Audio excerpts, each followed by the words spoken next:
اللهم صل على محمد وعلى آل محمد كما صليت على إبراهيم وعلى آل إبراهيم إنك حميد مجيد.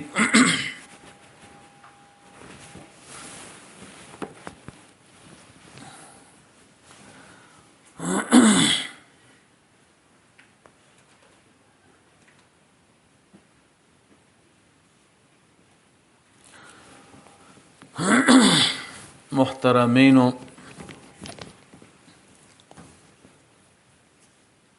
پرون می فشار کم شوه او ډیر مریضو. پرونه سبق بم درته وایم او نننی بم درته وایم انشاءالله.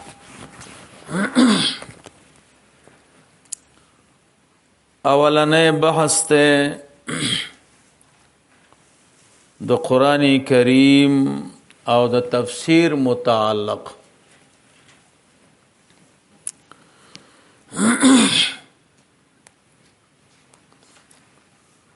د قرآن کریم او د تفسیر متعلق دیارلسو خبرو ته فکر کوئ. زما اراده ده چې دی جمعه کې درته دا مقدمه ختمه کم، بیا به بل جمعه کې خالی ورځې نه کتاب وایو.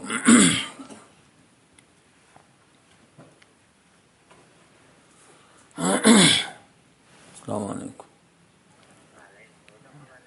سبق وایم.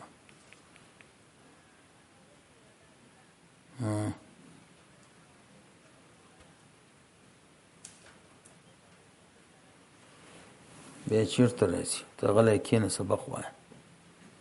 پرېږده ورته، بیا د کاره وځي نو قضا ورکشي ورته ځئ. دغه بلال ولېږه او تاسو مه ځئ. څه کوئ چې ځئ؟ څه ضرورت دی؟ بیا به یو ځای لاړ شو چېرته.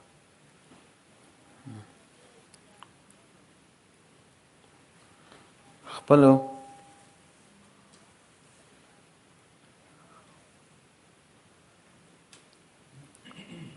ته احتیاط باندې بوز او احتیاط چې هغې بوزي بیا ورسره لاړ شي. ځه صحیح ده، ته احتیاط باندې لاړ شي. صحیح ده، صحیح شو. نه سبق مې شروع.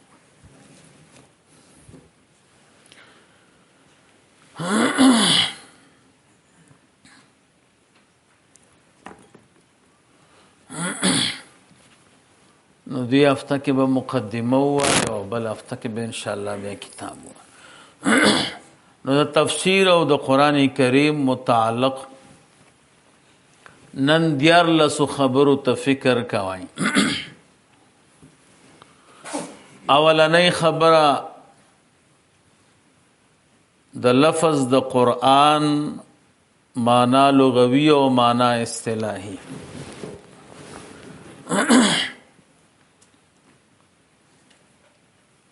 قرآن لغت کې څه معنا لري؟ د علماو په کې څلور اقوال دي. یو قول د امام اعظم ابو حنیفه رحمه الله ده. امام اعظم ابو حنیفه رحمه الله فرمای قرآن محموز ده، محموز اللام. دا د قرأت نه مشتق ده، لستلو ته وای.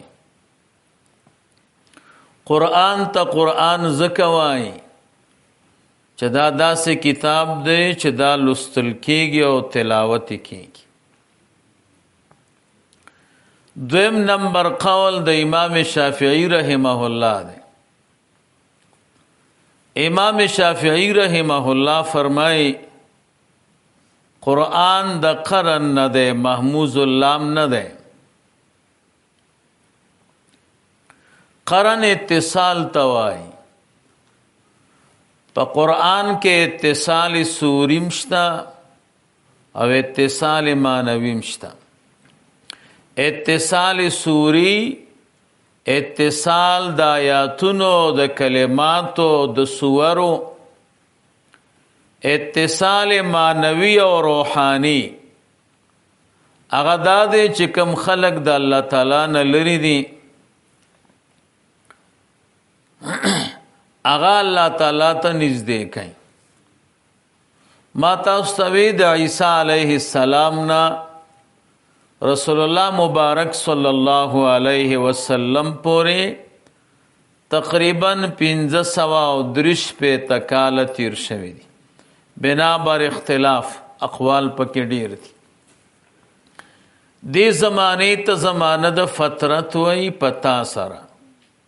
فترت انقطاع توي دي کې انقطاع د سلسله د رسول او د انبیاء ده.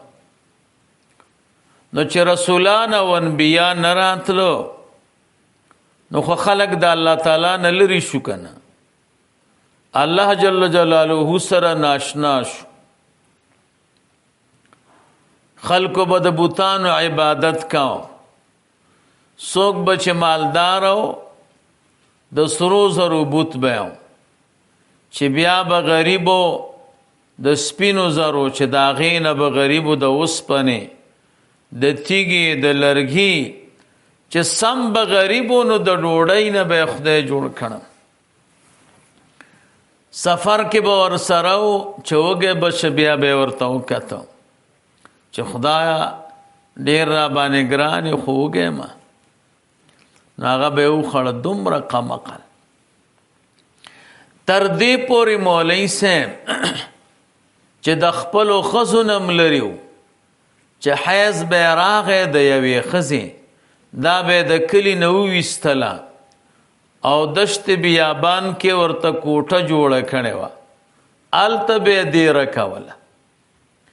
کمې ښځې به چې میړه وفات شو هغې ته به یې کوټه جوړه کړه او بنده به یې کړه. دروازه به یې نه وه او هغې کې به یو سوری جوړ کړ.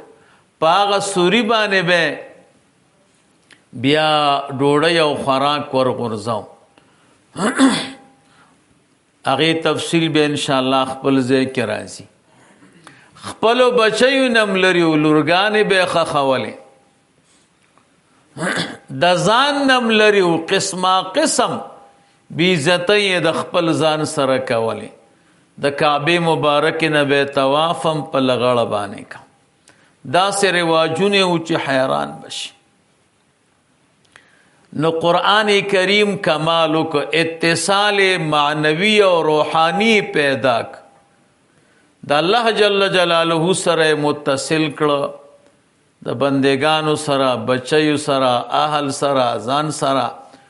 نو ځکه قرآن ته قرآن وای. قرآن چې محموز اللام شي د قرأت نه نو بیا غیر منصرف دی. الف نون زائدتان پکې دی او علمیت ته پکې، او که د قرن نشي نو بیا منصرف دی. دریم نمبر قول دا د امام فرار رحمه الله دی. امام فرار رحمه الله فرمای قرآن مشتق دی د قرائن ناسل کی. قرینی او قرائن یو شی چې د بل سره مشابه وي نو عرب وی قرنت الشیء بالشیء. دا یو شی مې د بل شي سره مشابه. نو د قرآن کریم کلمات او آیاتونه د یو بل سره مشابه دي، نو ځکه ورته قرآن وای. څلورم نمبر قول د بعض علماو دی، وی قرآن د قرء نه مشتق دی.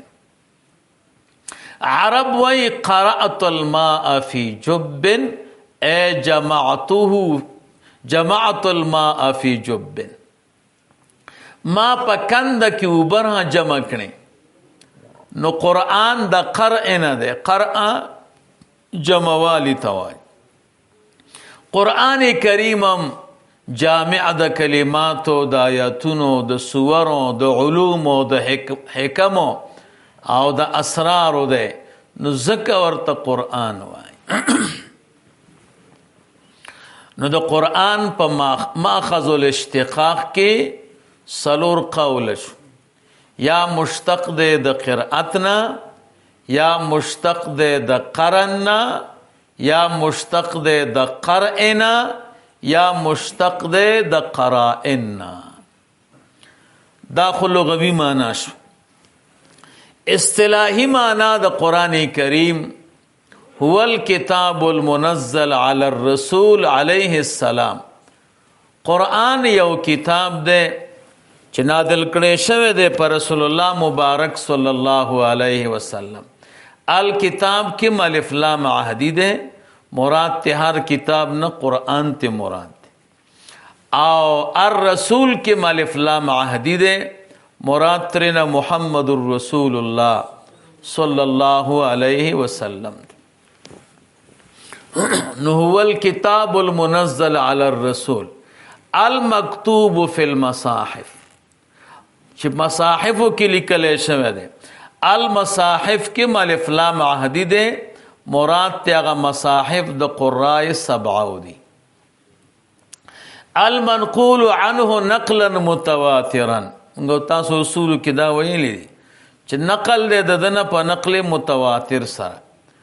نقل متواتر دی ته وایي، حدیث متواتر کې بیا درته وایم چې په داسې طریقې باندې نقل راشي چې انقطاع پکې نه او دومره ناقلین پکې جمع شي، دومره ناقلین چې د هغوی اجتماع په کذب باندې محال وي، چې په دروغ باندې د هغوی اجتماع چې دی محال وي د وجې د اختلاف د ازمنه او د اختلاف د امصار او د بلادونه. مختلفو زمانو کې او مختلفو امصارو کې، مختلفو بلادو کې، او دومره عدد ته ورسیږي چې عقل دا نه مني چې دوی په دروغ باندې راجمع شوي. نو د دین هغه قرات شاذه چې دي هغه ترنه ټول ووت. شاه منصور بابا جی رحمه الله دی الله تعالی غریق الرحمت کې هغه به د قرآن کریم تعریف په خپل قرآن کریم کړي. الله فرمایي کتاب انزلناه الیک مبارک، دا کتاب عظیم الشان، تنوین للتعظیم دی. دا عظیم الشان کتاب انزلناه الیک مونږ نازل کړی تا ته، مبارکن د برکت والا کتاب، لیدبروا آیاته ولیتذکر اولو الالباب، دې دپاره چې انسانان د دې په آیاتونو کې فکر وکړي او پند والی خاوندان د عقلونو په هغې عمل وکړي. ما تاسو ته وی قرآن کریم تفسیر الله وکړه، کتاب انزلناه، کتاب په لغت کې جمعوالی ته وایي، تاسو بیا بیا ویلی دي. انزلناه د نزول نه دی، نزول باندې بحث کوم درته. الیک تا ته مبارکن، برکت والا دی. برکت چا ته وایي؟ ما تاسو ته ویلو برکت نسبت چې الله تعالی ته وشي یوه معنا ده، او چې برکت نسبت مخلوق ته وشي بیا بله معنا ده. برکت نسبت چې الله تعالی ته وشي مراد دا چې تعالی الله عن صفات المخلوقین، د الله تعالی شان لوی دی د صفاتو د مخلوقینو. زمونږ استاد ملګری وایي چې ثوابی کې اوسیږي، وایي برکت یوازې د الله تعالی په ذات کې دی، بل چا کې برکت نشته. بیا آیت وایي تبارک الذی بیده الملک. اصل کې دوی د برکت زین پیجنی، لکه دلته خود نسبت د برکت الله ته شوی، نسبت د برکت چې الله ته وشي جدا معنا ده، او نسبت د برکت چې مخلوق ته وشي بیا جدا معنا ده. نو د دواړو معنو په منځ کې فرق نه کوي. نو مسله د یو برکت کوي، دلیل په بل د بل برکت وایي. نو د برکت نسبت چې الله تعالی ته وشي معنی دا ده چې تعالی الله عن صفات المخلوقین، شان د الله تعالی لوی دی او اوچت د صفاتو د مخلوقینو. برکت نسبت چې عبادو ته وشي ما تاسو ته مختلف معانی علما کوي. یو معنا د برکت ته زیادت، قرآن کریم د برکت والا کتاب د سمانا کم شیونه چې زمونږ او ستاسو خوښ دي او د قرآن کریم سره مربط راغی دا به الله راته زیاتی د دې د برکت او یادې کې علوم زیات دي اسرار پکې زیات دي. دویمه معنا د برکت ته دعا د دعا والا کتاب دی. څوک چې د قرآن کریم تلاوت کوي او مینه ورسره کوي الله تعالی دعا قبلوي او که فکر مو کړی مونږ او تاسو تم خلق دعاګانې کوي که نه د چا بچی چې حافظ شي خلق ورته دعا نه کوي نو د دعا والا کتاب دی. دریم برکت سعادت ته وایي د نیکبختۍ کتاب دی. څلورم نمبر برکت چاته د شودو والا لنګ ورکول وزه ورکول میګه ورکول چې دا شودې خورا نو شودو ته برکت وای. ما تاسو ته په تمامو غذاګانو کې د ټولو نه قیمتي غذا هغه ګوره شودې دي. تمام وټامینز پکې موجود دي. دیو جن علماء وایي که چا په خوب کې شودې ولیدې او دی راویښ شه نو تعبیر به ترې نه کوي په علم سره. روحاني غذاو کې د علم نه ښه شی نشته او جسمانی غذاګانو کې دا د شودو نه ښه شی نشته. څومره نیکۍ چې دي او سعادتونه چې ګورئ مجاهدین تبلیغیان عباد څومره خلق چې ګورئ که نه مقررین مصنفین مجتهدین دا ټول د دې علم ثمره ده. دا د انسان بدن کې چې څومره طاقتونه دي دا د دې شودو ثمره ده. ګوره نو په اعتبار د اجسادو د غذا سره په اعتبار د غذا د اجسادو سره ښه غذا هغه شودې دي او په اعتبار د روح د غذا سره ښایسته غذا چې ده هغه علم دی. پنځم نمبر برکت چې ده دا ازالت التکبر ته وایي.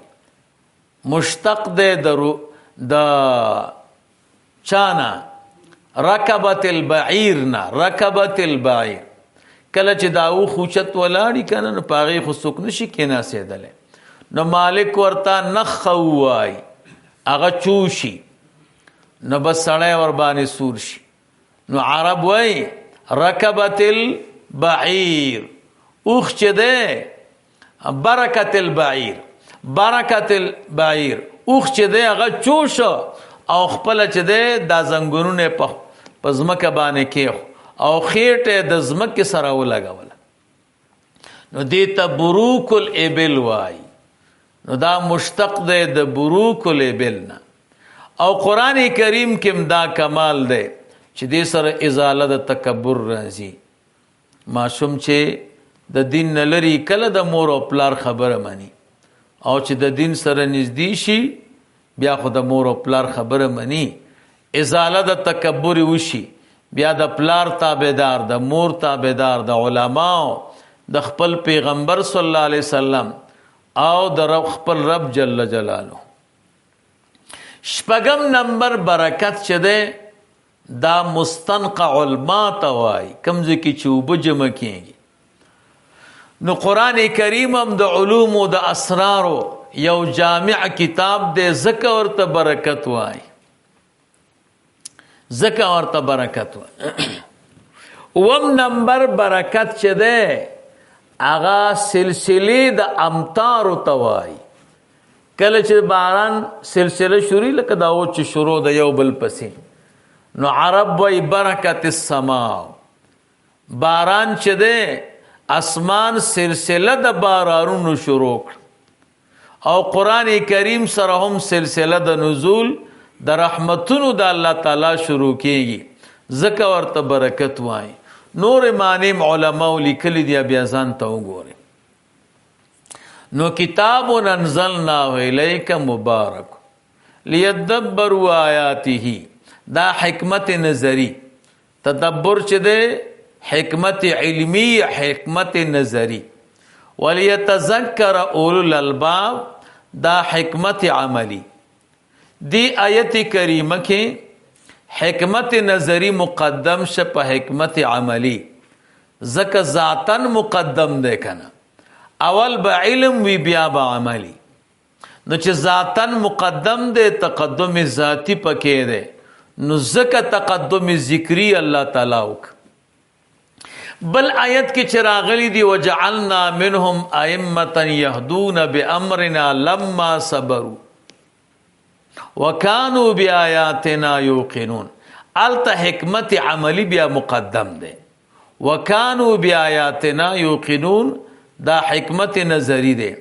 الته ځکه مقدم دی کې نقطه دا چې مقصود د حکمت نظری نه حکمت عملی دی کنه نو ما هو المقصود مقدم کله کله تقدم عرضی د تقدم ذاتی نه اولای کله چې مقام تقاضا کوي لکه په الحمدلله کې الحمدلله کې دلتا حمد صفت د باری تعالی دی صفت کې تقدم عرضی وی لله ذات د باری تعالی اسم ذات د باری تعالی دی هغه کې تقدم ذاتی دی خودلتا رعایت د تقدم عرضی شوه په تقدم ذاتی ځکه مقام تقاضا کول کن مقام د ذکر د وصف دی کنه بسم الله الرحمن الرحیم کې الت رعایت د تقدم ذاتی شوه دی چې الله دی او رحمان او رحیم دا صفات تی دی کې تقدم عرضی دی التم لحاظ د تقدم ذاتی کړي ولی مقام تقاضا کول کنه مقصود د ذکر د تسمینا ذکر د نوم د ذات د باری تعالی دی د اسم د باری تعالی دی نو مقام تبګوري نو وکانو بیااتنا یوقنون کې تقدم عملی په تقدم دا حکمت عملی په حکمت نظری مقدم دی ځکه مقصود د حکمت نظری نه هغه حکمت عملی دی کنه راځه دیو جن حافظ ابن کثیر سے عماد الدین حافظ ابن کثیر رحمہ اللہ فرمائیں دی آیت لاندې وی بالصبر والیقین تنال الامامت فی الدین صبر او یقین داسې قیمتي شی دی چې په دې باندې حاصلېږي امامت په دین کې نو الله تعالی باندې د دین امام کله جوړي چې صبر درکې او بیا دې په دین باندې یقین وي مخکینی علما چې مولوی سم تیر شوی دي دوی ته الله تعالی صبر ورکړي علامه تقی عثمانی رحمه الله یو کتاب لیکل په تقریر موضوع باندې ځان ته بیا واخل بازار کې پیدا کی ها اصلاحی مواعظ او تقریرونه اته جل لکه ده دا غي په د اخیری جل می اورس کتو او یو ناشنا واقعا په کې د امام اعظم ابو حنیفه رحمه الله و د امام اعظم ابو حنیفه رحمه الله طریقه دا چې سار به مدرسې تتلو او درس به کاو ماسپخیم پورې به درس وک کله به چې ماسپخین منځوک بیا به ویده شه تر مازیګر پورې بیا به نه ویده کېده مازیګر نه بعد به نه ویده کېده ماښام ماخستن نه د ماخستن په اودس باندې به د سار مونځ کوم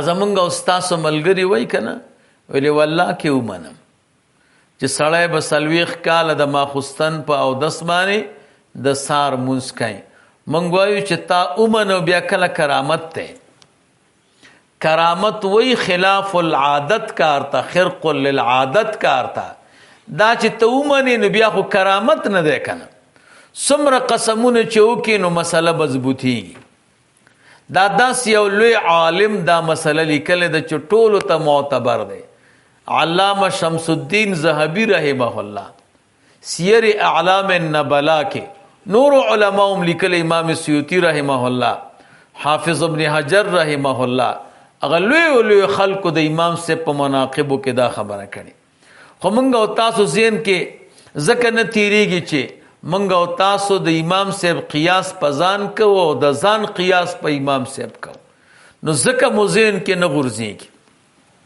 نو امام اعظم ابو حنیفه رحمه الله به د شپې خوب نه کو، دغه د خوب ټیم دی.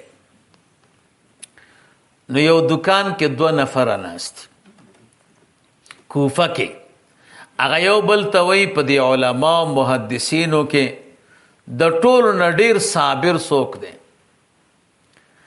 هغه یو ورته ووایي چې په ټولو کې لوی صابر امام اعظم ابو حنیفه رحمه الله دی. ابل ورته وی نه سفیان ثوری رحمه الله دی. و امتحان به ته واخلو، چا چې وی سفیان ثوری رحمه الله لوی صابر دی، هغه وی زه امام صاحب پسې زما امتحان ته اخلم. ما ته معلومات ته چې امام صاحب درس وکړ مدرسې نه راغی او ستړی د کوته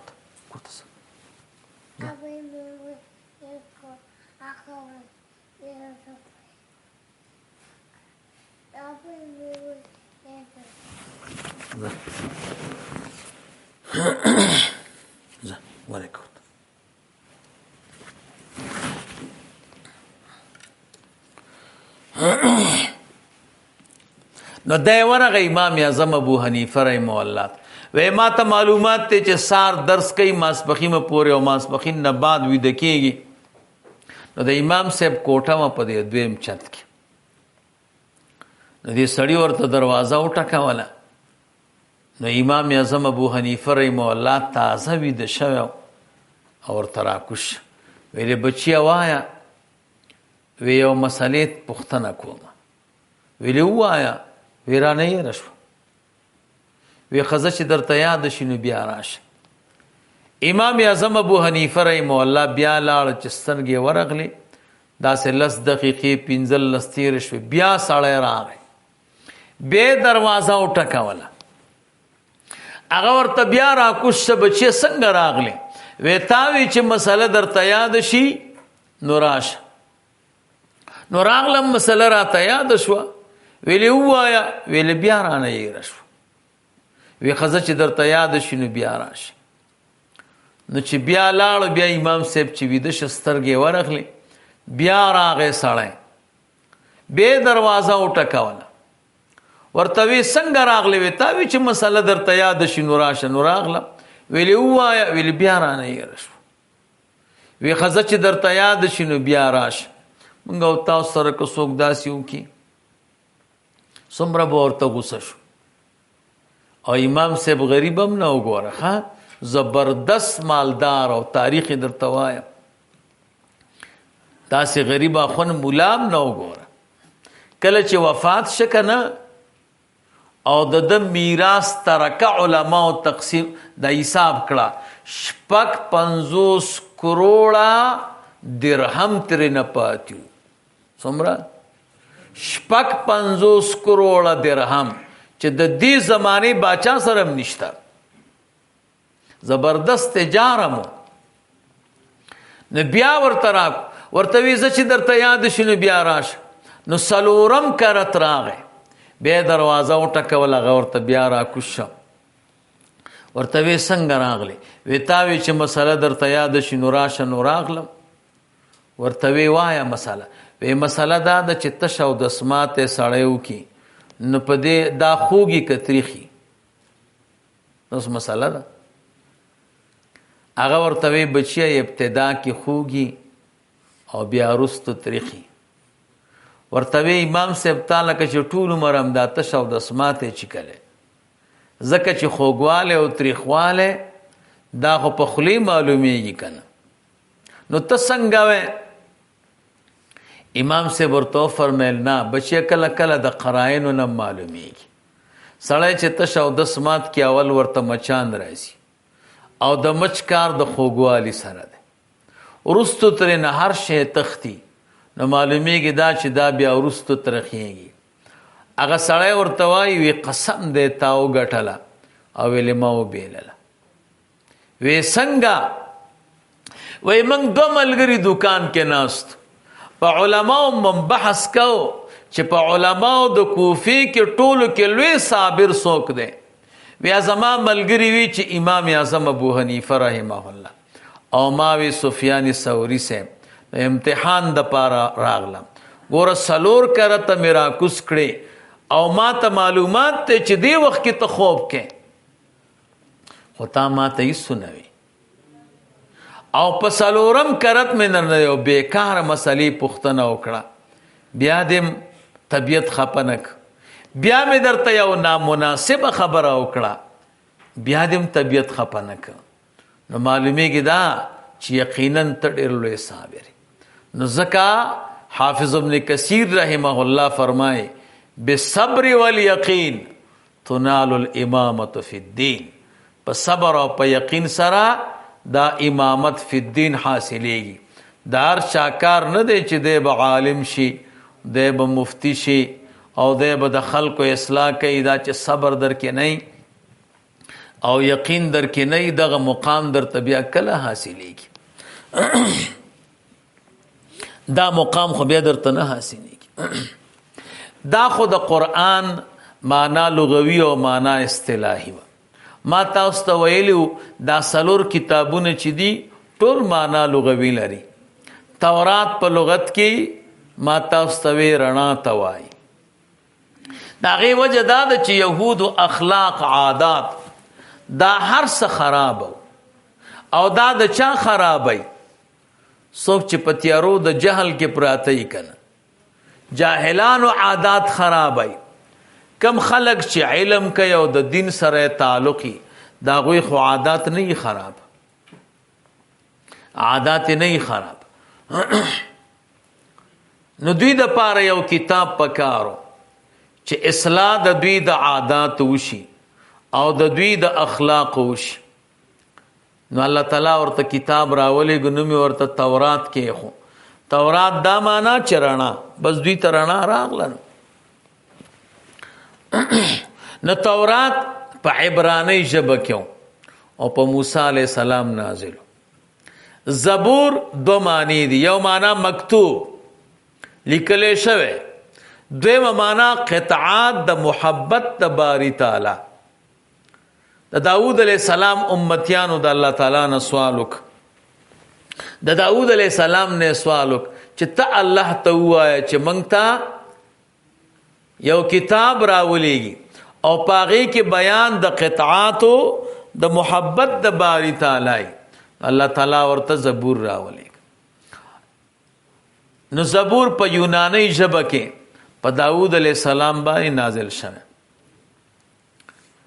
انجیل چې د انجیل معنا دا استنباط استخراج د اسرار عرب وی انجلت الشیء من الارض ما زمکه وکنه لو داغینه می اسرار رو وستل او راخکاره میکړه چونکه د عیسی علی السلام امتیان او عیسی علی السلام سره ډېر مینه او په دې محبت کې خطا شوی چاوی الله دې چاوی د الله زوی دې او چاوی چې خدایان درې دي یو پکې عیسی علی السلام نه محبت کې الله خطا کیږي چې څوک د چا د خپل محبوب د حقیقت نه خبر نو الله تعالی ورته کتاب راولېګ انجیل پاغه کې بیان د اسرار او د اسلام او د دینو او بیان د حقایق د عیسی علی السلام او دا په سوریانی ژبه کې نازلو ما تاسو ته توضیحات د مشکات شرح د پاغه کې راغلي دي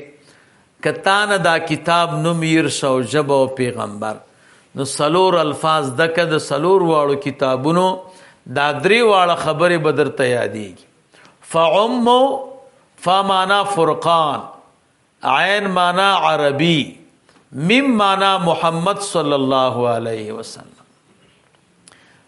تعم تا معنا تورات عین معنا عبرانی میم معنا موسی علیه السلام زید زی مانا زبور یا مانا یونانی دال مانا داود علیہ السلام زبور یونانی ژبه کې په داود علیہ السلام نازل اسع یا عیسی الف مانا انجیل سین مانا سوریانی عین مانا عیسی علیہ السلام انجیل په سوریانی ژبه کې په عیسی علیہ السلام نازل کله کله دا علما ګور یو کمالو کی دریاب په کوزه کې را بند کی. رسول الله مبارک صلی الله علیه وسلم چې د معراج په شپه باندې ته نو په اول اسمان کې آدم علیه السلام سره ملاقات کړو، دویم اسمان کې عیسی علیه السلام سره، دریم اسمان کې یحیی علیه السلام سره، څلورم اسمان کې ادریس علیه السلام سره، پنځم اسمان کې هارون علیه السلام سره، شپږم اسمان کې موسی علیه السلام سره، اووم اسمان کې ابراهیم علیه السلام سره. کله کله سړی غلط شي چې دا پیغمبر به کوم اسمان کې نو یو ټکی بزده کوي ښا اعیاهما نو اول الف دی نو آدم علیه السلام، نو اول اسمان کې آدم علیه السلام. اعیاهما کې دویم عین دی نو دویم اسمان کې عیسی علیه السلام. اعیاهما کې دریم نمبر یادا نو دریم اسمان کې یحیی علیه السلام. اعیاهما بیا سلورم چې دی بیا الف دی اعیاهما یا نرستو الف دی نو سلورم کې ادریس علیه السلام. هما پنځم هادا نو پنځم اسمان کې هارون علیه السلام. شپږم بیا میم دی نو شپږم اسمان کې موسی علیه السلام. وم بیا الف دی نو وم اسمان کې ابراهیم علیه السلام. دا د قرآن کریم معنا لغوی او معنا اصطلاحي، تعریف لغوی او تعریف اصطلاحي. موضوع د قرآن کریم دې کې د علماء دوه قول دي، یو توحید، دویم قول دا د تکمیل الانسانیت. ما تاسو ته پرونوي توحید او تکمیل الانسانیت مرجع د دواړو یو ده، دا لازم او ملزوم دی. توحید سره تکمیل الانسانیت راځي او تکمیل الانسانیت راځي په توحید باندې کنه، نو تقریبا مرجع د دواړو یو ده. بیا موږ ته به استادان وي توحید 15 حروف دي، هر حرف په یو معنا دلالت کوي. التاء اشارة الى تدبر فی آیات الله، اشاره د تدبر ته د الله تعالی په آیاتونو کې. آیات الله چې قرآن او سنت کې ذکر شي یو د دریو معنو نه مراد، یا ته قرآن کریم آیاتونه مراد دي، یا ترنه معجزات د انبیاء، یا موجودات چې دلالت کوي په وجود د باری تعالی او په توحید د باری تعالی. دویم حرف واو ده، الواو اشاره الى الوفاء بعهود الله، اشاره ده د الله تعالی په عهود. مونږ تاسو چې الله سره کوم وعده کړی ده، الست بربکم قالوا بلا، هغې باندې پورواله.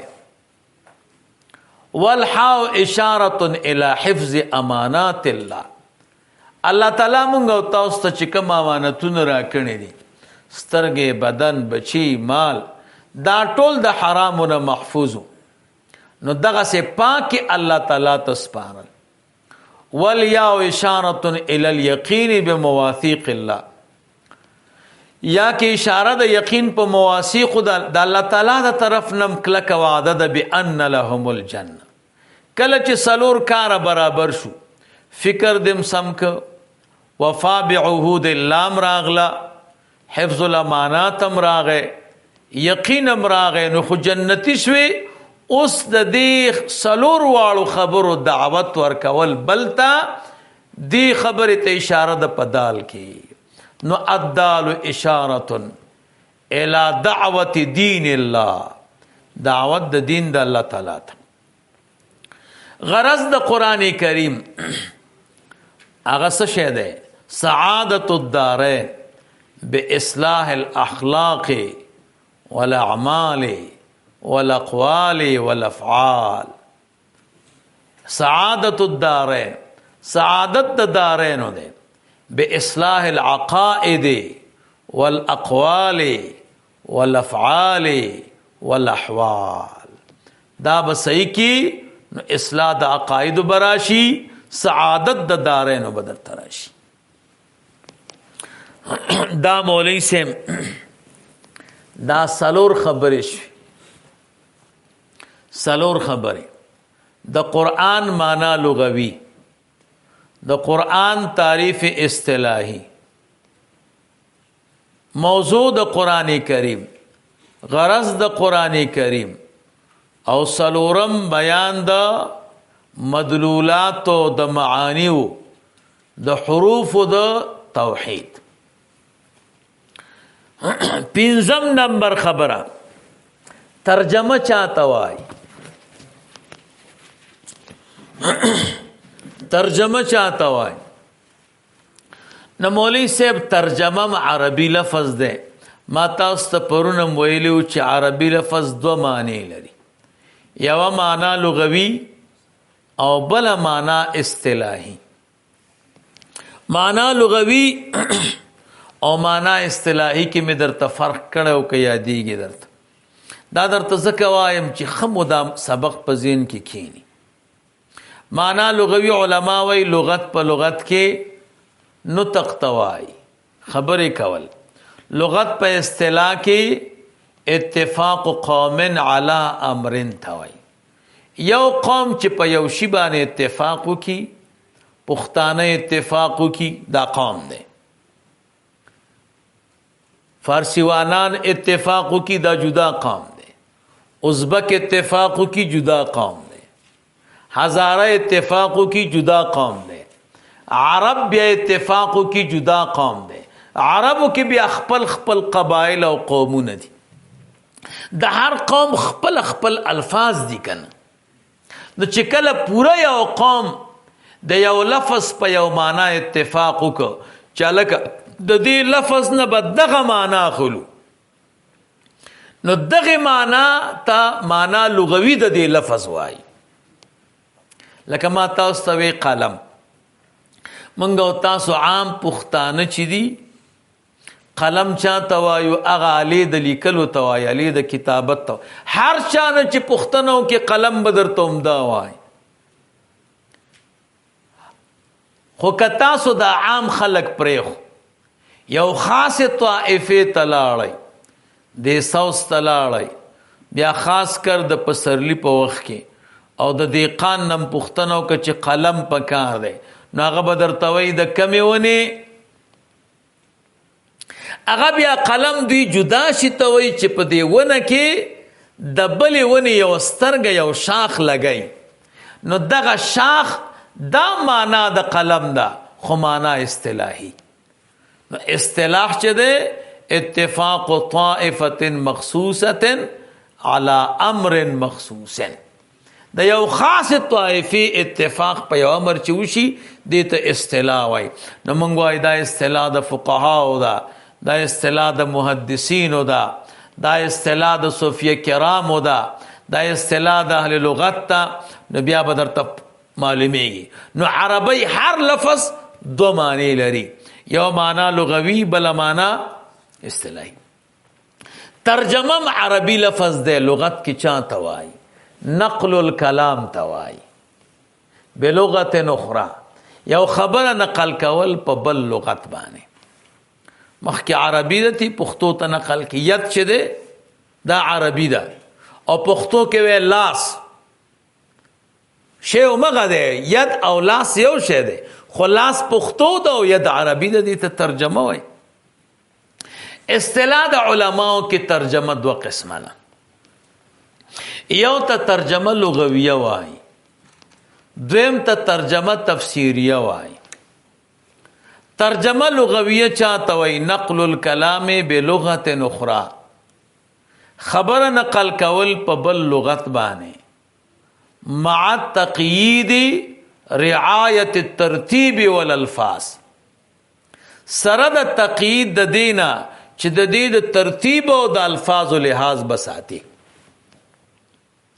لکه ګورا لا اله الا الله ترجمه لغویه در تکو لا اله نشتا یو هیڅ یو الہ حق موجود الا الله غیر د الله نه داسې موجود چې غیر د الله نه. اوس ګوره لا اله مخکې ده، تی ترجمه هم د دې مخکې وکې، الا الله وروستو ده، ترجمه هم وروسته وکې. نو د الفاظو د ترتیب لحاظ وساتې او عربي مثلا پښتو ته نقل کې، دا ترجمه لغویه ده. ترجمه تفسیریه دی توای نقل الكلام بلغت اخرى من غیر تقیید رعایت الترتیب والالفاظ. خبره نقل کول په بل لغت باندې بغیر د تقیید د لحاظ ساتلو د ترتیب او د الفاظونه. لکه ګورئ دسی وی لا اله الا الله، غیر د الله تعالی نه هیڅ یو الہ حق موجود نشته. غیر د الله تعالی نه نشتا هیڅ یو الہ حق موجود. نو ګورا الا الله معنا دی اول وکړه او د لا اله معنا دی وروسته وکړه. دا ترجمه تفسیریه ده. یا بل ذکر راځي فلبث فیهم الف سنه الا 50 عاما. ترجمه لغویه فلبث فیهم، نوح علیہ السلام په خپل قوم کې وخت تیر کا الف سنتن زر کالا الا 50 عاما، مگر 50 کالنا. ترجمه تفسیریه فلبث فیهم الف سنتن الا 50 عاما. نوح علیہ السلام په خپل قوم کې تیر کا 50 کم زر کالا، یعنی الا 50 عاما په ترجمه کې مخکې کی. فلبث فیهم الف سنتن رستو کی، دا کومه ترجمه ده؟ دا ترجمه تفسیریه ده. زمونږ استاد ملګری او طالبان ترجمه وایي، دا صحیح نه وایي. ها ترجمه بضم الجیم، دا لغت غلط ده. ها دا بفتح الجیم ده. تاسو چې د لغت کتابونه وګورئ کنه بیا درته پته لګیږي. یو څو کتابونه بیا ځان ته واخلئ، ښه وروسته بیا درته وایم. الاخطاء اللفظیه دا یو وړه غوندې رساله دغه چې واخلئ نو ډېره اسلام وکېږي. ښه د الفاظو اسلام دا 15 خبرې شوې. شپږم نمبر خبره مولوی صاحب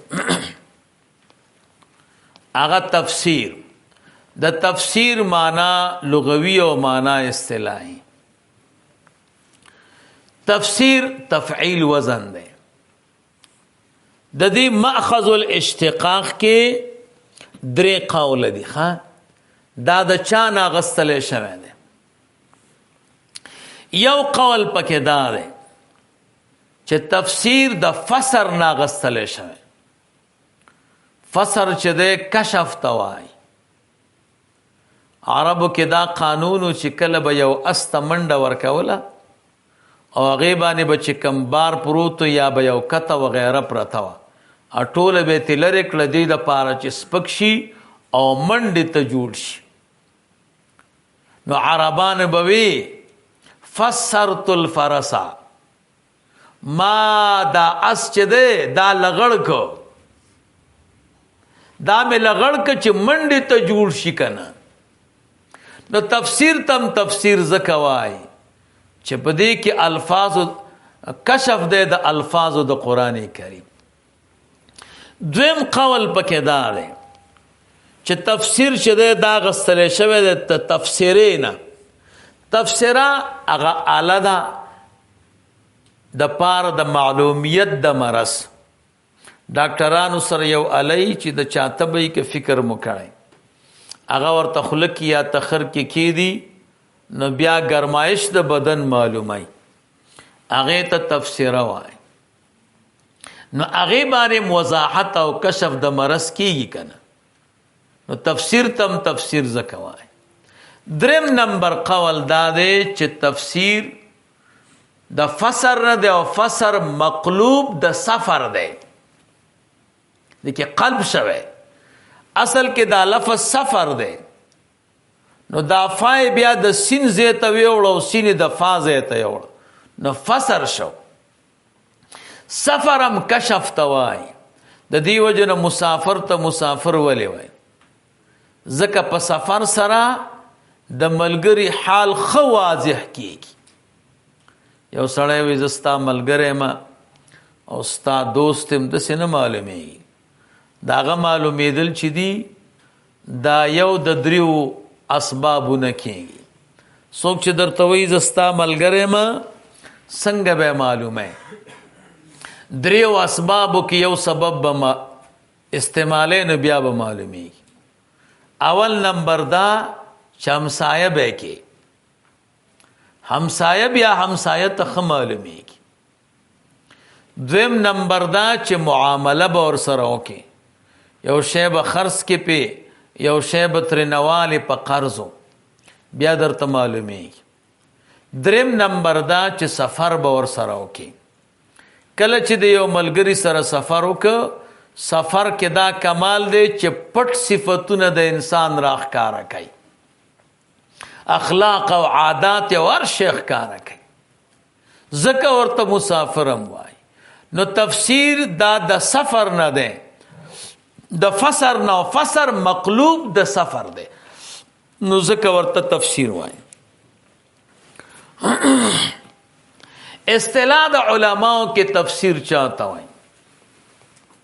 علم یبحث فیه، دا یو علم دی چې په دې کې بحث کولی شي عن کیفیت النطق بالفاظ القرآن، د کیفیت د نطق نه په الفاظو د قرآن کریم، ومدلولاتها واحکامها الافرادیه والترکیبیه.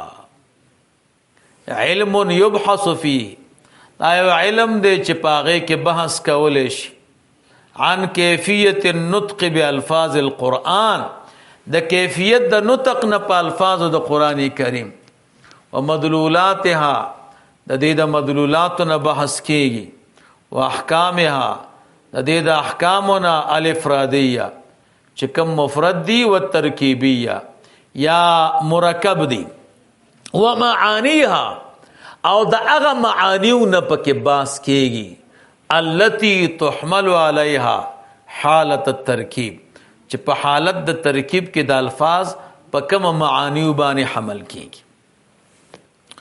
موضوع د تفسیر موضوع د تفسیر د کلام الله، علامه علوسی رحمه الله فرمای موضوع القرآن کلام الله، بس د الله تعالی کلام چې دی خبرې دی موضوع دی.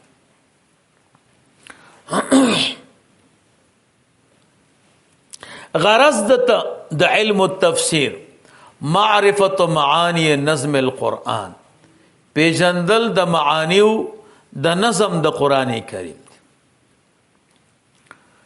اوم نمبر خبره تاویل چاته وایي؟ تاویل مولوی صاحب لغت کې رجوع ته وایي. اول یؤول تأویلا، رجوع ته وایي. اصطلاح د علماو کې تاویل دی ته وایي چې د یو لفظ یا د یو جملې دپاره ډېر معانی وي، محتملات پکې ډېري، او ته هغه ډېرو احتمالاتو کې ترجیح ورکي یو احتمال ته، نو دغې ته مولوي صاحب بیا تاویل وایي. د تاویل او د تفسیر په منځ کې فرق څه دی؟ اتم نمبر، تاویل او تفسیر په منځ کې څه فرق دی؟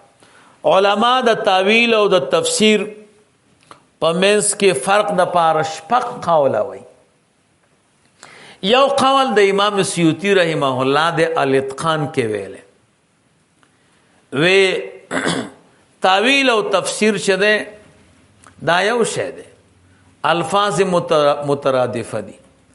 دیو جن امام سیوطی رحمه الله فرمای لو سئلوا عن الفرق بین التفسیر والتاویل مهتدوا الیه، کدی علماء نه پختنه وشي چې د تفسیر او د تاویل په منځ کې څه فرق دی، دی ورته لاره پیدا نکي.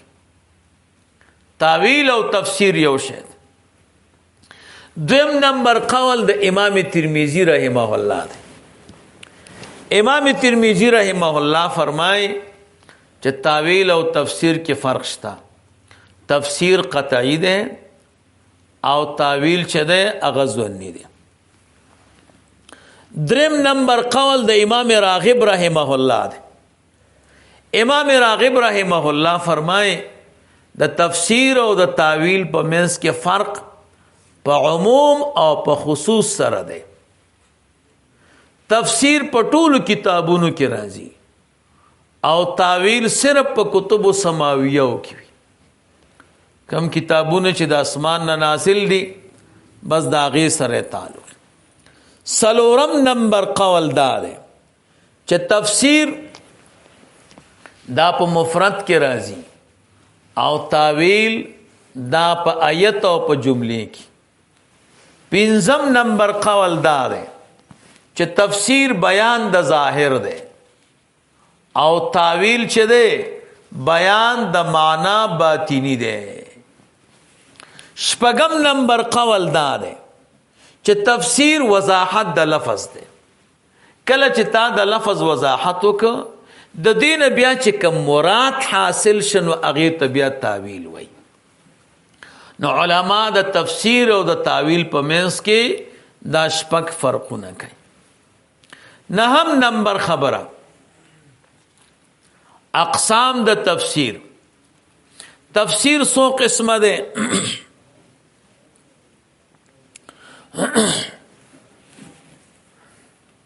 نو تفسیر چې ده دا شپږ قسمه ده. یو ده تفسیر القرآن بالقرآن. د قرآن کریم تفسیر په قرآن باندې علما وی القرآن یفسر بعضه بعضا. قرآن کریم تفسیر کوي بعض قرآن کریم د بعض.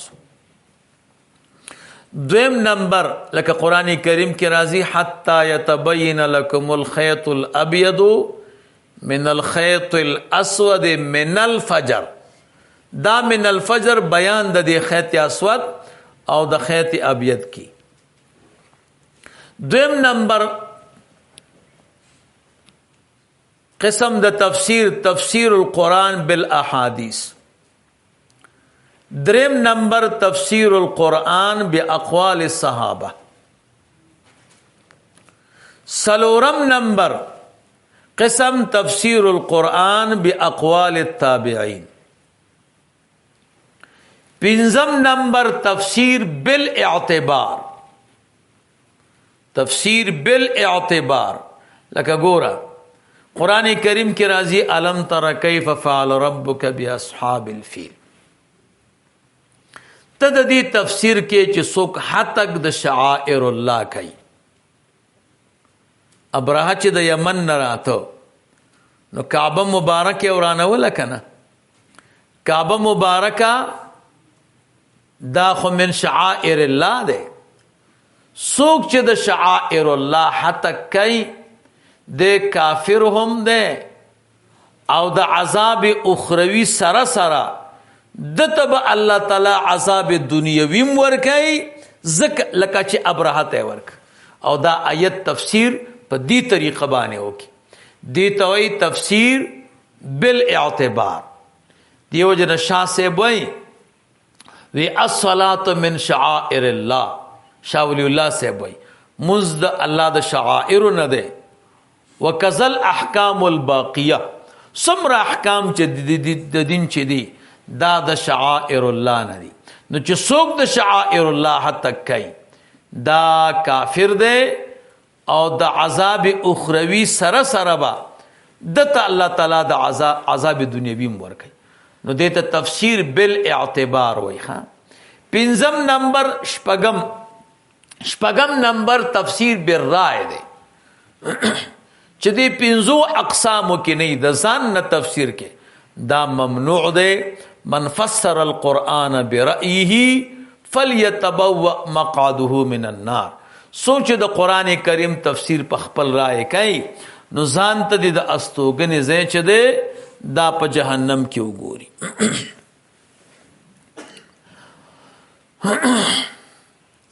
لسم نمبر ادوار فی التفسیر. تفسیر باندې څومره دورونه راغلي دي. نو د رسول الله مبارک صلی الله علیه وسلم دورو د صحابه کرامو دور دی او د تابعینو دور دی. د رسول الله مبارک صلی الله علیه وسلم دور کې تفسیر د قرآن کریم څنګه؟ جبرئیل علیہ السلام به رسول الله مبارک صلی الله علیه وسلم تراغه او د قرآن کریم تلاوت به ورته کو. نبی علیہ الصلوۃ والسلام بم ور سره کو دې د پاره چې ترېنه رانیر نشي. بیا د قرآن کریم آیت راغې د قرآن کریم آیت راغې لا تحرک به لسانک لتعجل به. کله چې قرآن کریم لستل کېږي نو په هغې ژبه مه خوځوه. بیا الله ورته وعده ورسره وکړه ثم ان علینا بیانه.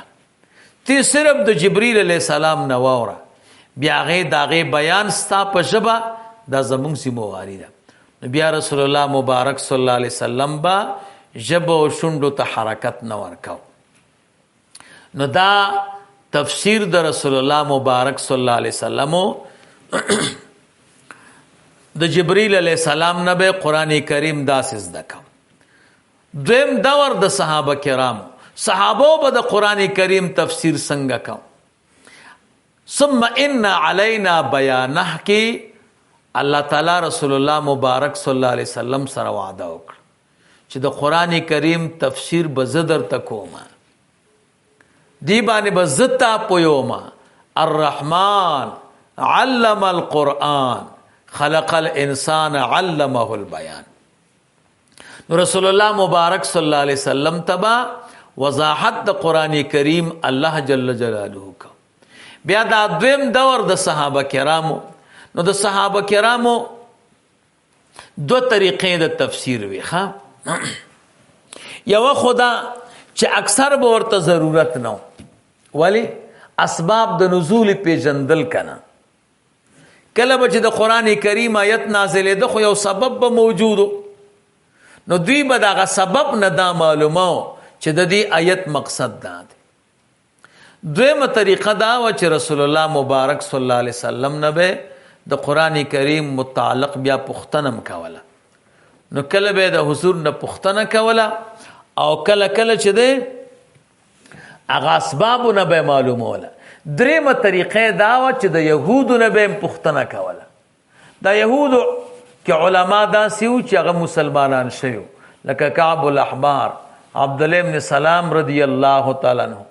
دا یهودی علماو او د کتب سماویو علم ورسره نو صحابه کرامو به بیا د دوی نه پوښتنه کوله چې د دې آیت مقصد څه دی او دا قصه چې تیره شوې وه نو څنګه تیره شوې وه. د دریو طریقو باندې صحابه کرامو دا د قرآن کریم تفسیر کو. دریم نمبر دور عهد د تابعینو. تابعینم په نقل عن الصحابه اسباب د نزول پیژندلو دا غین هم د قرآن کریم تفسیر معلومه. دویمه طریقه داوا چې د صحابه کرامو نه به پوښتنه کوله. دریمه طریقه داوا چې لغت د عربیت کې دوی ډیر ماهر هغه لغت د عربیت ته به کتو دا غین به تفسیر معلومه. نو دا ادوار فی التفسیر. بیا تابعین چې ده دا درې طبقات دي. یو ته اهل المکه وای د مکی مکرمه تابعین د دوی استاد د عبد الله ابن عباس رضی الله تعالی عنهما دا د اهل مکه او د تابعین استاد. دویم نمبر د مدینه منوره خلق اهل المدینه د دې استادان ډیرو ښه ابی ابن کعب رضی الله تعالی عنہ زید ابن اسلم رضی الله تعالی عنہ ابو عالیہ رضی الله نور چې د علما او صحابه کرام او تابعین د دې استادان. دریم نمبر اهل العراق د عراق تابعین او استاد حضرت عبد الله ابن مسعود رضی الله تعالی عنہ دا غوی استاد. عبد الله بن مسعود رضی الله تعالی عنہ چې بیا کله وفات شو بیا خصوصي شاگرد پرې خو علقمه رضی الله تعالی بیا داغوی استاد علقمه سیم چې بیا وفات شه بیا داغه خصوصي شاگرد ابراهیم نخعی رحمه الله بیا چې هغه کله وفات شو بیا داغه استاد حماد رحمه الله بیا چې کله هغه وفات شو په سنه 100 کې نو بیا 121 کې بیا داغه د وفات نه پس استاد امام اعظم ابو حنیفه رحمه الله دا د اهل العراق استادانو په تفسیر کې تدوین د تفسیر کله شوه ده تفسیر کله جوړ شوه نو دا ابتدا د تدوین د تفسیر دا په خلافت عباسیه کې دا غي نمخ کې د څه طریقې باندې تفسیر نو اقسام د تفسیر سو قسمه شوه نو اقسام د تفسیر سلور دي ها یو تفسیر د علی منهج الاحاديث په طریقې د احادیث باندې لکه تفسیر طبری ش جامع البیان ورته وای او دا غرنګ تفسیر الدر المنصور شو د امام سیوطی رحمه الله بعض مفسرین تفسیر د قران کې صرف احادیث ذکر کوي علی منهج الاحاديث دویم نمبر طریق قسم د تفسیر التفسیر علی منهج الفقهاء د فقهاء په طریقې باندې تفسیر لکه د امام قرطبی رحمه الله تفسیر احکام القرآن ورته وای یا احکام القرآن د علامه جساس رحمه الله ابو بکر رازی رحمه الله دوی د قرآن کریم تفسیر کوي علی منهج الفقهاء دریم نمبر د قرآن کریم تفسیر علی منهج اللغه د لغت لکه اعراب القرآن په نوم ډیر دی ښه اعراب القرآن د محمود صافی د جدول ورته وای 15 جلد کې ده سلورم نمبر تفسیر د جامع لهذه الامور دا ټول امور پکې جمع دي لکه روح المانی د علامه محمود الوسی رحمه الله په دې کې چې ده دا ټول امور را جمع دي یو لسم نمبر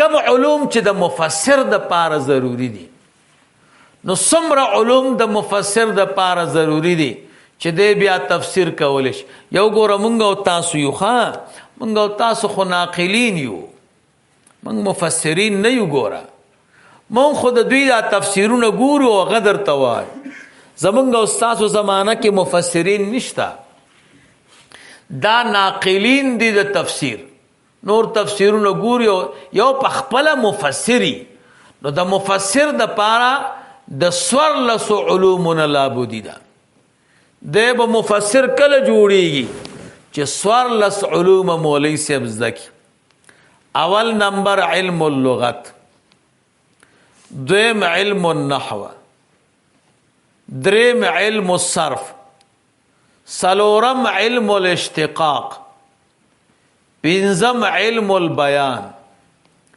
شپږم علم المعانی وم علم البدیع اتم علم القرأت نهم علم الكلام لسم علم اصول الفقه یولسم علم الفقه دولسم علم اسباب النزول دیارلسم علم الناسخ والمنسوخ او سوارلسم علم دا احادیثو چې کوم احادیث مفسر د قران کریم دی کوم احادیث چې د قران کریم تفسیر کوي دا سوارلس علوم د مفسر د پاره دا ضروری دي نو بیا به د قران کریم تفسیر کوي او مونږ او تاسو مفسرین نه یو مونږ او تاسو چې یو ناقلین یو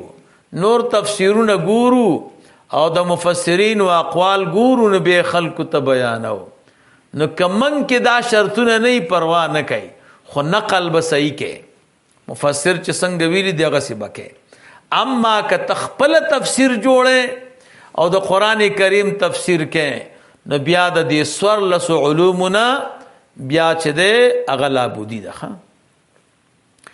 12 نمبر 12 خبره اغه نزول د قران کریم. ما ته ګوري قران کریم کې د نزول د پاره دو الفاظ استعمالي. یو نزل مشدد، یو انزل مخفف. مشدد چی معنی نزول تدریجن، او مخفف چی معنی نزول دفعتن. قرآن کریم د پاره دوړ الفاظ مستعمل لی په قرآن کې. دا غي وجه دا ده چې د قرآن کریم نزول دو طریقو باندې شوه. یو د اللوح المحفوظ نه الى السماء الدنيا، اسمان دنیوی ته. زمونږ استاد ملګری بعضی عربي غلط وای، لوح محفوظ وای. لوح محفوظ صحیح نه ده. ها لوح محفوظ خو مرکب اضافي شو، دا مرکب توصیفی ده.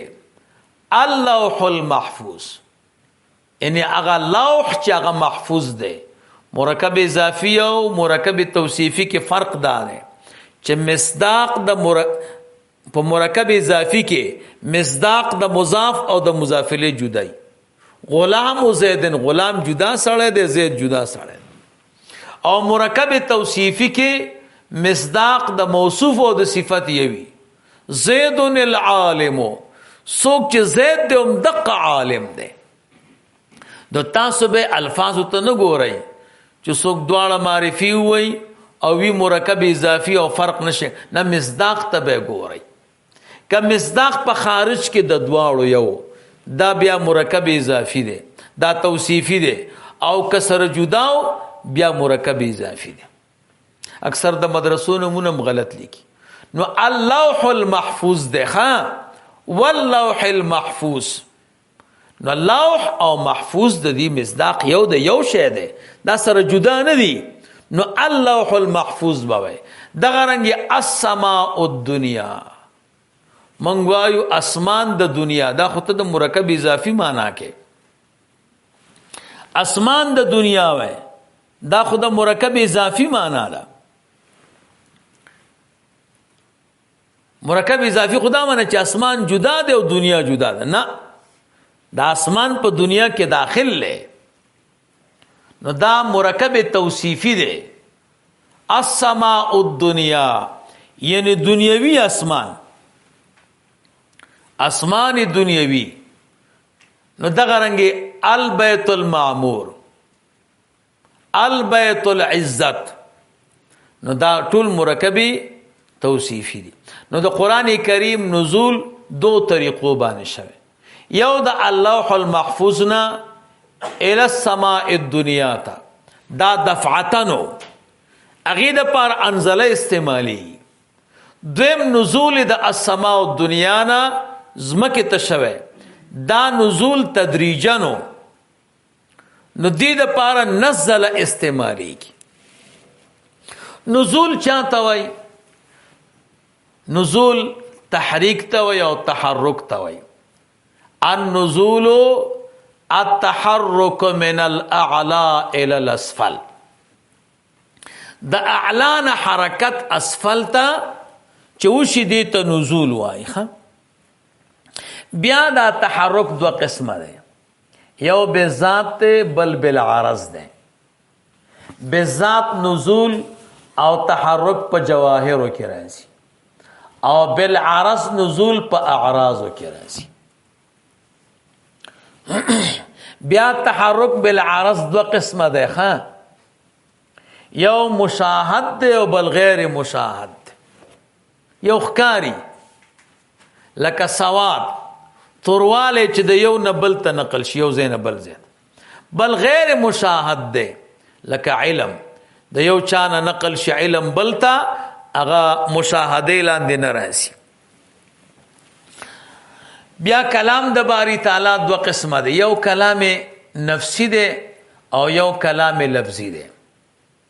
دا نزول په کلام نفسی کې نشته، نه اصالتن او نه طبعا. اصالتن ځکه نشته چې کلام خو صفت د الله تعالی دی، الله تعالی منزه دی د حرکت نه، نو نزول به د کم ځای نه پکې راشي. طبعا هم پکې نشته ځکه چې طبعا خو بیا په تبع د جبريل علیه السلام نزول لازم، نو کلام نفسی د الله تعالی نه جدا کیږي، هغه انفصال نه قبلی. اما نزول طبعی په کلام نفسی کې خو نه نزول ذاتی شته نه طبعی شته، خو په کلام لفظی کې نزول ذاتی نشته خو طبعی شته. هغه دا دی چې جبريل علیه السلام نزول سره کلام لفظی کې نزول راغی، رسول الله مبارک صلی الله علیه وسلم ته راغلی. شاه صاحب لیکلی دی فیض الباری کې، وی سلیر زر کرتا جبریل علیہ السلام رسول الله مبارک صلی الله علیه وسلم ته نازل شوه دی په قران کریم. سلیر زر کرتا نزول د قران کریم شه. څومره زمانہ کې ما تاسو ته ک کسر حذف کوي نو درویش کاله بوای، کله کسر لحاظ کوي نو 22 کاله 9 میاشتې 22 ورځې تانوی بابا وای. صرف علی تانوی رحم الله فرمای کسر کلری کې بیا به 22 کاله 9 میاشتې 23 ورځې دا 22 ورځې 22 سال 9 مہینے 22 دن 22 کاله 9 میاشتې 22 ورځې 23 کاله د اسانتیا د پاره وای کسر ترې نه لري کای. نو دا نزول د قران کریم دا شوه. بیا اماکن د نزول د قران کریم کوم ځایونو کې قران کریم نازل شوه؟ 3 ځایونو کې ښا مکه مکرمه کې، مدینه منوره کې او شام کې. حافظ ابن کثیر رحمه الله فرمای دا اصل کې تبوک کې نزول شوه. دا 3 اماکن دي. وجد نزول د قران کریم تدریجا، څومره کتابونه چې راغلي دي هغه دفعتن راغلي دي ښا، او قران کریم نازل له تدریجا ولې د دې علما مختلف وجوهات وای. یو وجدادا لجواب الاسئله، کافرانو يهوديانو نصاراو بسوالونه کول داغه په جواب کې به قران کریم نازل شو. نو ګوس که په یو ځل باندې نازل وای نو بیا د دوی د سوالونو جواب بیا خو بنو، نو د دوی به پوره تشفی او اتمام د حجت نه کېده. نو چې سوال براغه نو جواب بمراغه. دویم نمبر وجه دادا لرد الکفره، د کافرانو د رد د پاره کافران بنا مناسب الفاظ وي، نو قران کریم ما نازل شو د دوی رد به وشو. نو په دغه وخت کې رد چه ده هغه ډیر خپه دیو چې رسول الله مبارک صلی الله علیه وسلم ډیر تسلی وشو او خوشاله بشو. سلورم نمبر د رسول الله مبارک د تسلی د پاره د کافرانو په بیکارو خبرو به د نبی له صلوات و سلام زړه خپه شو. نو قران کریم براغه تسلی به د قلب د رسول الله مبارک صلی الله علیه وسلم وشو. سلورم نمبر تبریک الاماکن، دې د پاره چې دا زیونه مکانونو کې برکت پیدا شي. پنځم تبریک د ازمنو د زمانه چې زمانو کې برکت پیدا شي. شپږم نمبر د پاره د تبریک د حضر او د سفر، سایاتونه په حضر کې نازل دي، په سفر کې نازل دي. شپږم نمبر چې د قران کریم قبلې دل په خطرې قوش د انسان طبیعت دا ده ښا کشه ډېرم خي خو چې د دور ته ضرورت نه نه پمینه نه راخلی، او کشه کمزور خو چې ضرورت ورته پیدا شي نو قبول بیا په خطرې قبانه کوي. کله به چې د صحابه کرامو ضرورت پیدا شو محتاج بشو بس حکم براغه نو قبلېدل په ښه طریقه باندې کېده که نه چې په احسنه طریقه باندې هغوی قبول کی او عمل پې وکړي نور وجوهات هم علما ویلي دي دا څو شو 12 خبرې 14 نمبر خبره وحی په لغت کې چاته وای او په اصطلاح کې چاته وای وحی په لغت کې الاشاره السریعه یا الاشاره الخفیه پټه اشاره کول تیز اشاره کول دې ته چې دی نو وحی وای د وحی نسبت ذوی العقول تم راځي او غیر ذوی العقول تم راځي تاسو به څنګه معلومه وای کله چې نسبت ذوی العقول تراشی نو د دې په صله کې به اله راځي او چې غیر ذوی العقول تراشی نو په صله کې به یو د دوو حرفو نه راځي کله فی راځي او کله لام راځي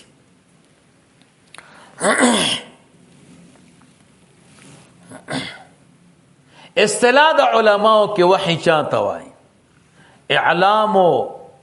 اعلام الله تعالی لنبی من الانبیاء بحکم شرعی او غیره اعلام د الله تعالی د یو پیغمبر ته د انبیاءونه په حکم شرعی سره یا په مثل د دې باندې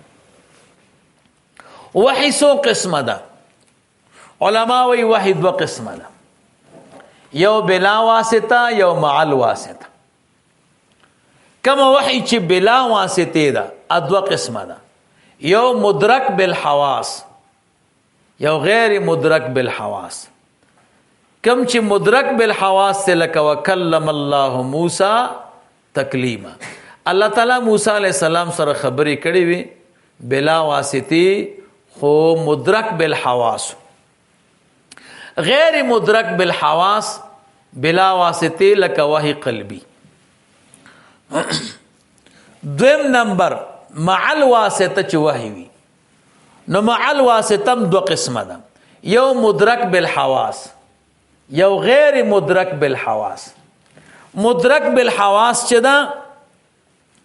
دا درې قسمه حدیث کې راغلی ده یو توحی سلسلی وای رسول الله مبارک صلی الله علیه وسلم فرمای کله کله به ما توحی راتلا او غاګ براتلو مثل سلسله الجرس لکه د ټلې د غاګ وانتی دې توحی سلسلی وای دویم نمبر وحی تمثلی لکه رسول الله مبارک فرمای واحیانا یتمثل لی الملک رجلا کله کله به ملائکه راته د یو سړی په شکل کې راغ دا وحی تمثلی حدیثونه کې بدر تراشی اکثر بچ دے د یو صحابي په شکل جبرئیل علیہ السلام رسول الله مبارک صلی الله علیه وسلم تراته داغه صحابي نوم دی دحیه الکلبی رضی الله تعالی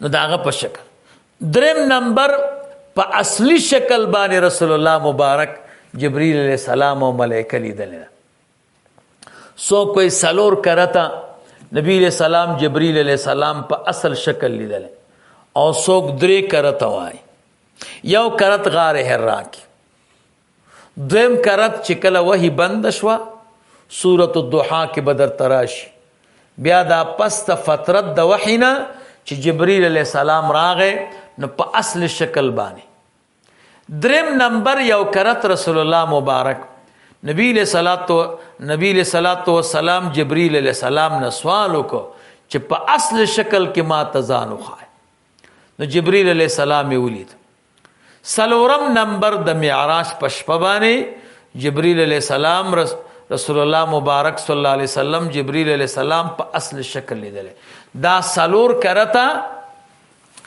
اصل شکل دیتا دا ملائکه لیدل په اصل شکل باندې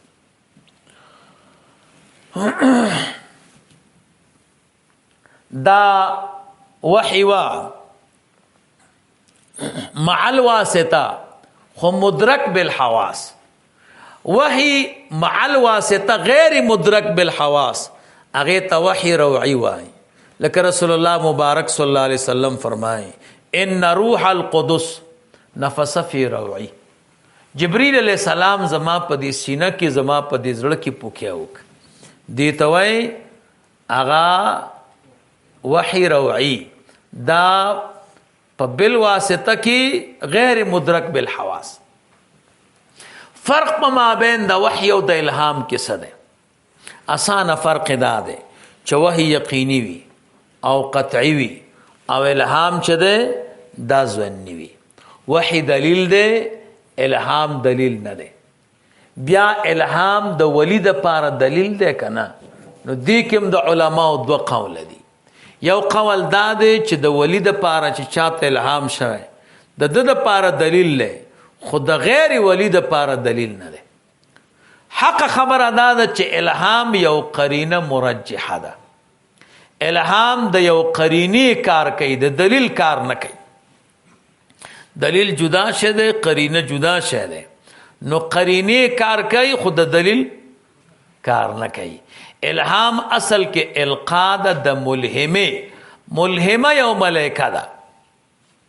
هر انسان سره دو ملائکې وي، ها دا دو ملګری وي. یو ته ملائکه وي، دا غینوم ده ملهمه.